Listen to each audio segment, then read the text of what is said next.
استاد، یعنی شما میگن که کسایی که در رکاب طواغیت میجنگن و در مقابل مسلمان علیه اسلام، در مقابل کفار، حتی با کفار قدم به قدم میجنگن، اینا کافر نیستن؟ من نمیتوانم به صورت مطلق بگم که اینها کافر هستند.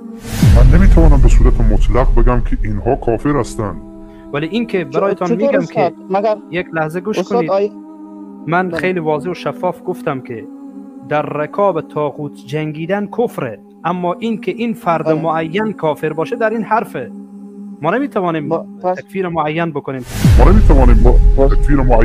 تکفیر مشخص بکنیم. امیدوارم که فرق این دوتا را متوجه شده باشه. من متوجه شدم استاد.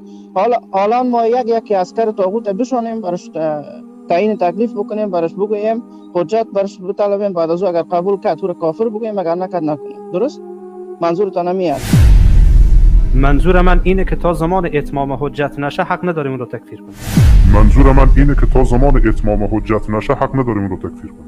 خدای نخواسته بین تکفیر معین بکنیم، تکفیر مشخص بکنیم. اصلا وظیفه ما تکفیر نیست، این رو خوب بفهمید. حتی این که واقعا ثابت بشه وظیفه من نیست، وظیفه شما نیست، وظیفه یک فرد عادی نیست. از صفحات که زیر نام‌های مختلف کار میکنه 24 ساعت تکفیر میکنن مردم را. از این صفحات دیدم که به اینها هم اعتماد نمیکنن.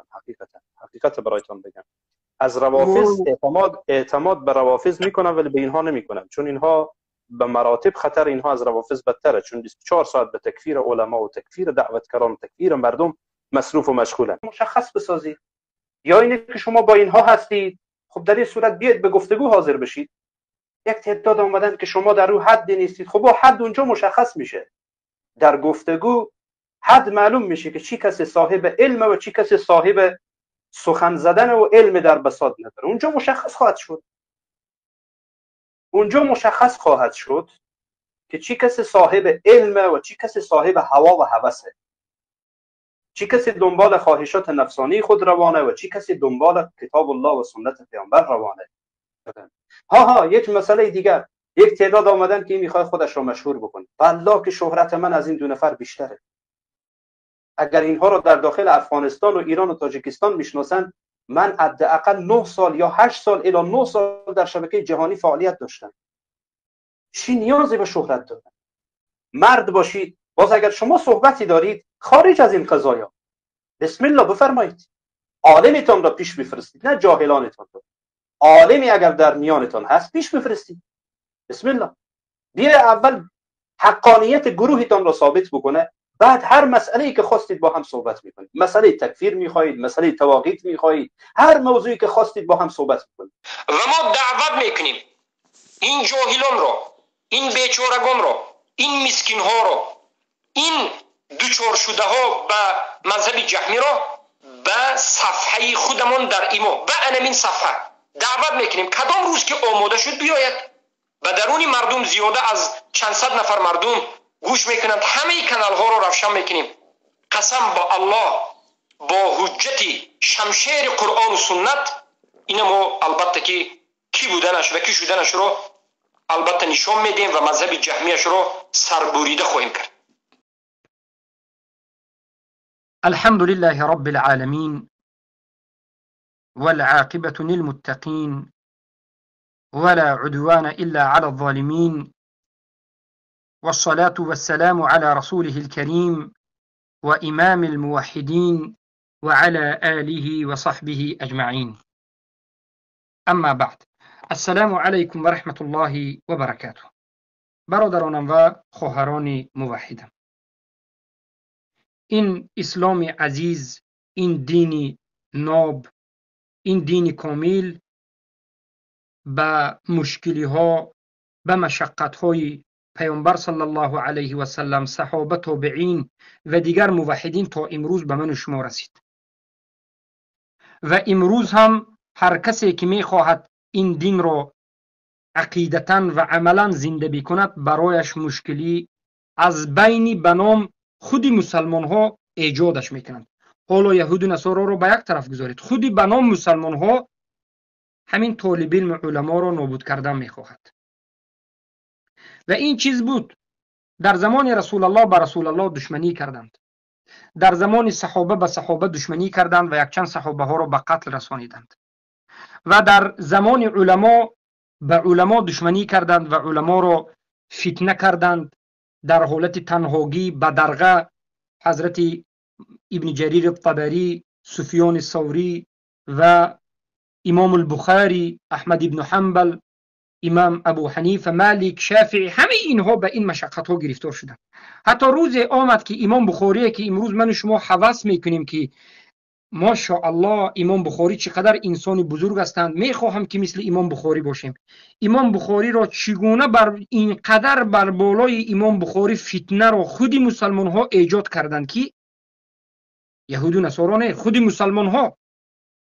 امام بخاری رحمه الله وقتی که به سمرقند آمدند، به سمرقند مردمش تظاهر کرد، در آمدن نتوانستند. امیرش از سمرقند بیرون کرد، از بخارا بیرون کرد. در یک دیهه به نام خرتنگ بیرون از بخارا و سمرقند در خانه خاله بچه اشان یک چند سال زندگی کردند، 4 سال تقریبا یا 2 سال. یک کتاب اخیرشون رو خلق و افعال العباد رو نوشتند، از 4 مجلد عبارت است، از 2 مجلد عبارت است، خلق و افعال العباد لرد الجهمیه و الرافضه. و بعد وفات کردند. خاله بچه‌شون میگه که پیش از 1 ماه 2 ماه پیش از وفات کردنشون امام بخاری فقط شب و روز دعا میکردند که اللهم ضاقت علی الارض بما رحبت فاقبضنی الیک. ای الله زمین و آسمان برای من تنگ آمد، مرا به نزد خودت بگیر. یعنی امام بخاری اینقدر امام بزرگ اهل سنت رو اینقدر فتنه کردن، اینقدر اذیت دادن که در حالت تنهاگی گریان و نالان به نزد الله رفت. و دیگر علما رو نظر بکنید، ابن جریر الطبری رو یا دیگر علمای سلف رو، امام ابن تیمیه رو 8 مراتب ترمه کردند، خوارج گفتند. ابن القیم الجوزی رو ترمه کردند و خوارج گفتند. ابن القیم الجوزی در کتاب نونیه گفتند من لی بمثل خوارج قد کفروا بالذنب تأویلا بلا عصیان.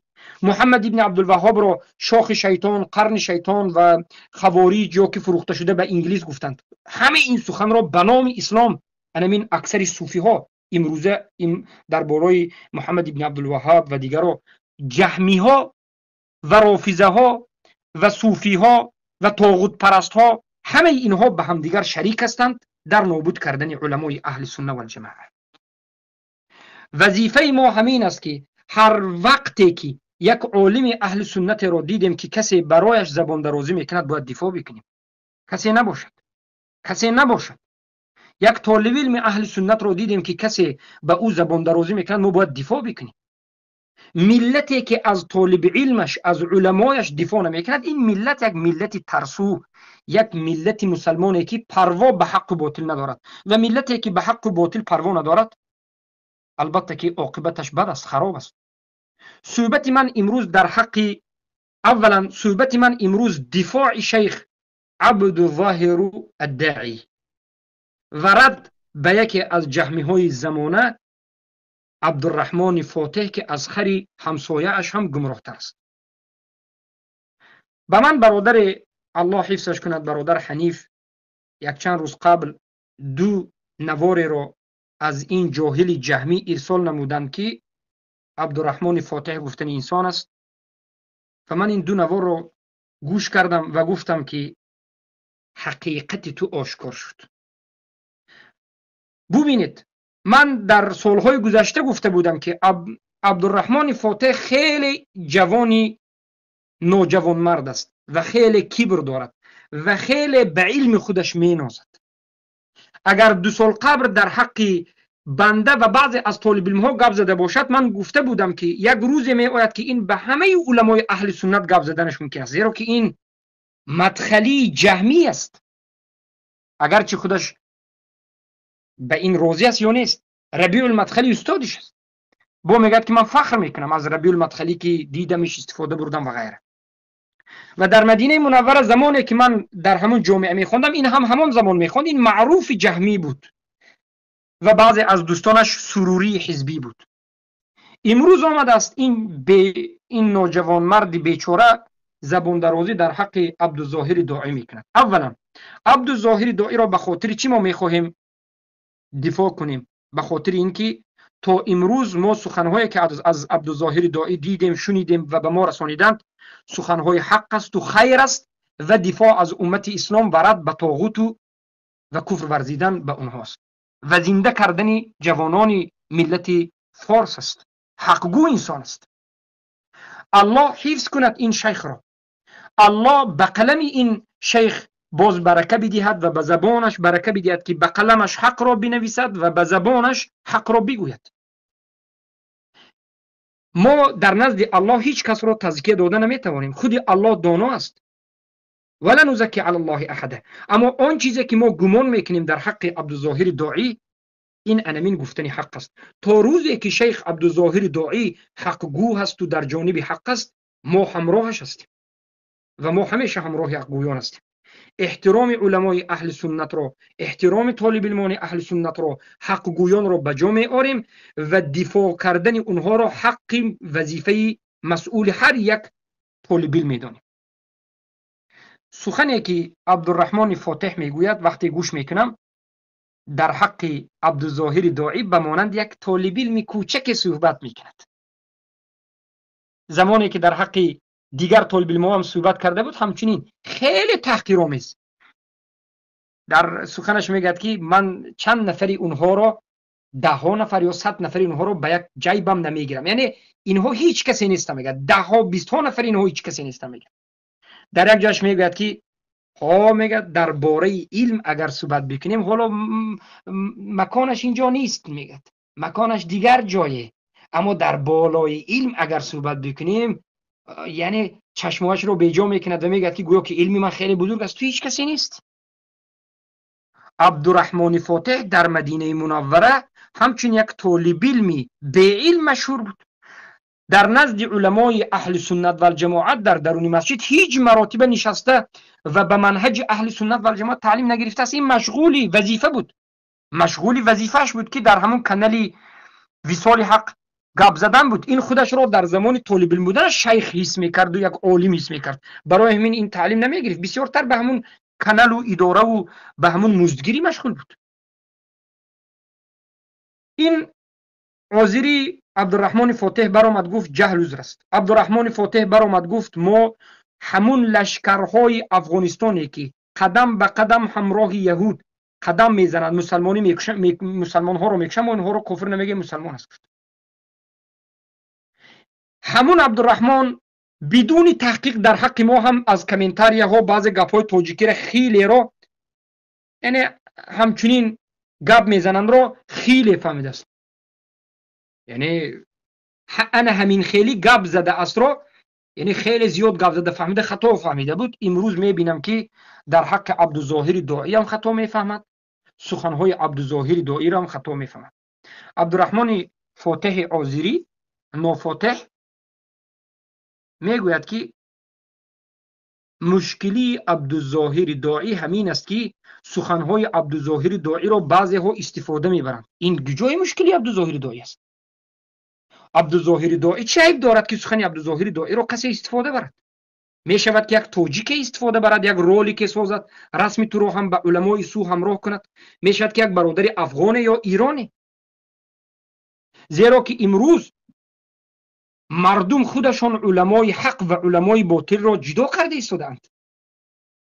این به فرمایش عبدالظاهر داعی نیست، این به فرمایش ابو عمر صلاح الدین نیست، این به فرمایش دیگر از معروف راسخ یا به فرمان من یا به فرمان هیچ کسی نیست.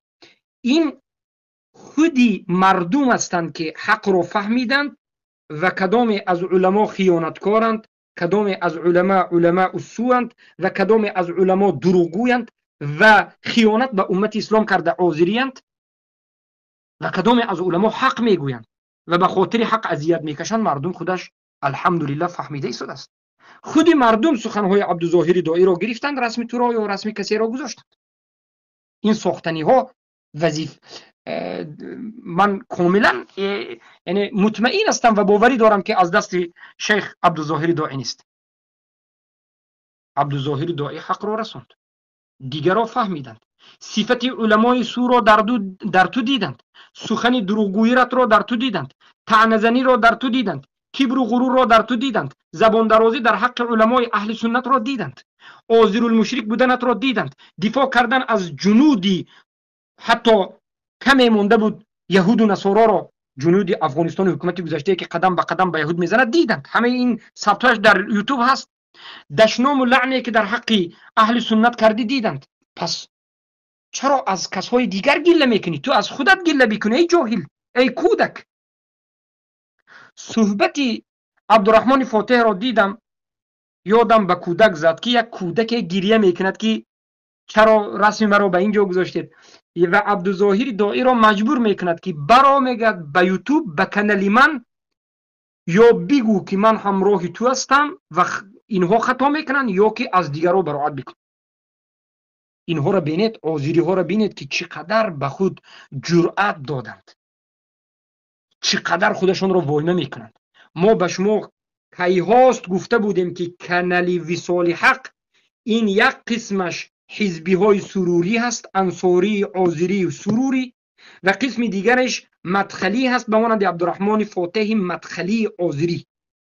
همه اینها آذری اند، همه اینها جهل را عذر میدانند، تقلید را عذر میدانند، تعویل را عذر میدانند، اینها مشرک ها را برادر میگند، اما هیچگاه به یک عالم اهل سنت عذر قائل نیستند. به یک طالب علم اهل سنت اگر خطا کرد در نزد اینها مرد، در نزد اینها عذر نیست. یعنی رحم به اهل سنت ندارند. خوارج های حقیقی، یکی از نمودهای خوارج اینها هستند که پیامبر گفتند یقتلون اهل الاسلام و یترکون اهل الاوثان.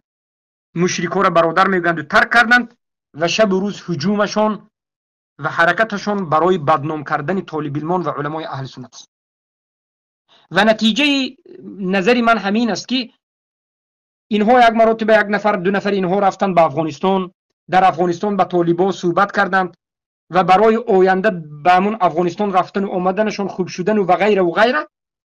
امروز دیدن که طالبان بر علیه عبدالظاهر داعی حفظه الله یا محمد راسخ یا ابو عمر است، آمدند و زدنی هجوم کردند به این علما تا که در نزدی طالبان خوب شود.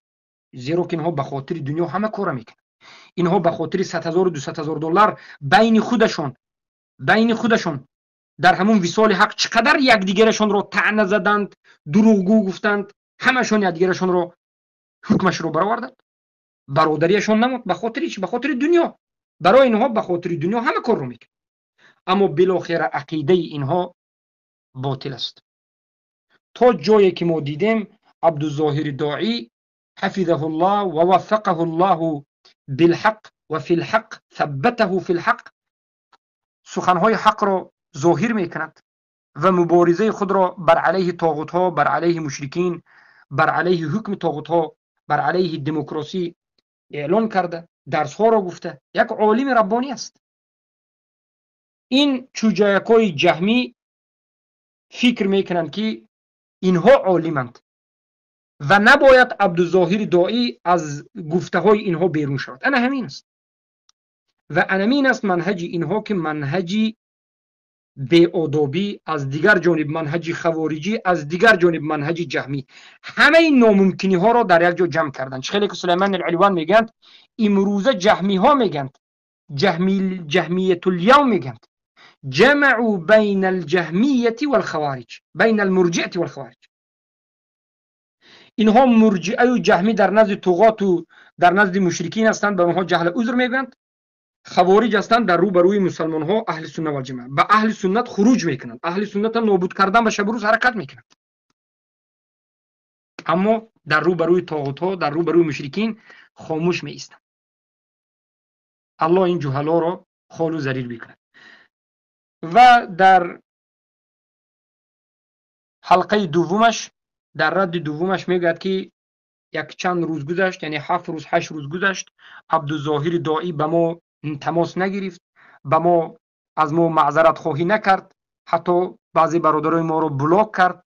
این است و آن است گویان باز طعنه میزند، طعنه به علم شیخ میزند و غیره. انکنون بدانید که بی آداب ترین مردم جهمی ها هستند. جهمی ها هستند که تا امروز همه طالب علمان اهل سنت رو طعنه زده، خوارج گفته، تهمت کرده آمدند و هیچ کسی برای اینها جواب نداد. اما وقتی که علمای اهل سنت و جماعت برآمدند و به اینها جواب دادند، اینها گفتند که شما بی آدابید. بی آداب ترین مردم اینها هستند. الله خارشون بکند. الله خارشون بکند. اینها جاهل ترین مردم هستند. اگر جاهل نمی بودند مسائل اصول دین را میفهمیدند، جاهل نمی بودند طاغوت پرستی را بس میکردند، جاهل نمی بودند زبان درازی نسبت علمای اهل سنت را بس میکردند، توبه میکردند. با یک حدیث ما سخن را به خاتمه میرسانیم که اولا آیات های قرآن زیاد است. الله امر کرد که شما ای مؤمنان همراه کفار سختگیر باشید، همراه مسلمان ها تواضع بکنید. فسوف یأتی الله بقوم یحبهم و یحبونه اذلة علی المؤمنین اعزة علی الکافرین.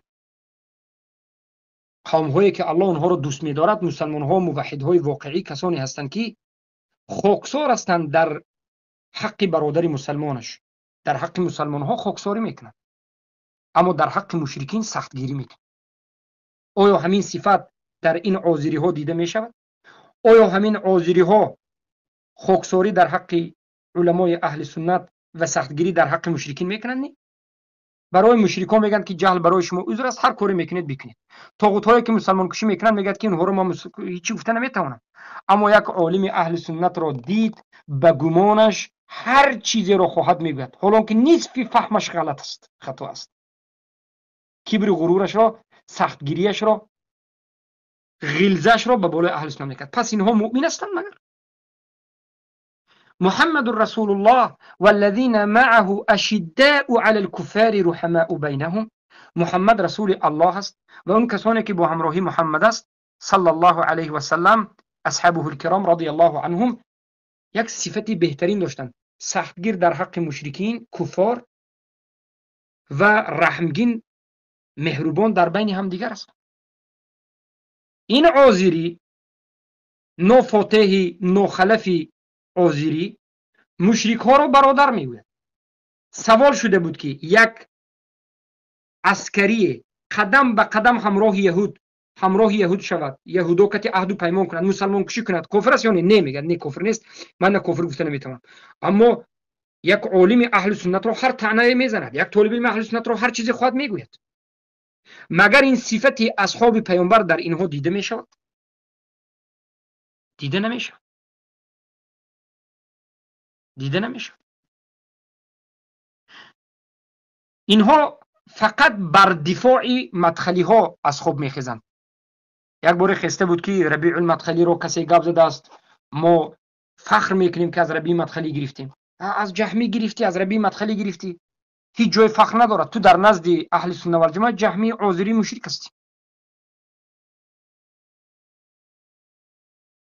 این آیات های قرآن مگر همین رو نمیفهموند؟ مگر برای تو خوبش همین نبود که چخیلی که خودت میگفتی باید گپ نزنید، باید براید قطعی صحبت بکنید؟ چرا قطعی عبدالظاهر داعی، چرا همراه عبدالظاهر داعی راست تماس نگرفتی و عبدالظاهر داعی رو یک صحبت خاصی نکردی، دعوت به صحبت خاصی نکردی و به گروه دعوت کردی؟ به خاطر اینکه تو متکبر بیش نیستی، از سبب جهلی که جهل مرکب است متکبر است. فاصلحوا بین اخویکم را فقط شما در زبان میگوید که اصلاح کنید در بین برادران، اما وقتی که به خودت همین واقع شد پروای کسی نداری، میخوای که خودت رو دفاع کنی. اما الله از هر جانب تو رو شرمنده میکنه. در حدیث پیامبر صلی الله علیه و سلم، پیامبر صلی الله علیه و سلم مگر نگفتند که من عاد لی ولیا فقد اذنته بالحرب؟ هر کسی که به ولی من، به دوست من، به یک عالم موحدی که بیشک ولی الله می شود اعلان جنگ میکند، یا که هر کسی که به اون دشمنی میکند من به او اعلان جنگ میکنم. این دشمنی های تو ای نوفاتح عاقبتش خطری بزرگ دارد. عاقبتش این است که به یگان فتنه بزرگتره، به یگان مصیبت بزرگتره گرفتار میشوی. به زبان درازیت فخر نکن، به اون زبان فارسی که کم کم میدانی فخر نکن، کمی خودت رو به دست بگیر و از علمای اهل سنت، از طعنه زدن علمای اهل سنت باز است، از طعنه زدن منهج اهل سنت باز است، وگرنه عاقبت تو عاقبت خیلی خطرناک است، عاقبتت فتنه بزرگ است. الله همه ما را از این نمودی فتنه ها حفظ بکند.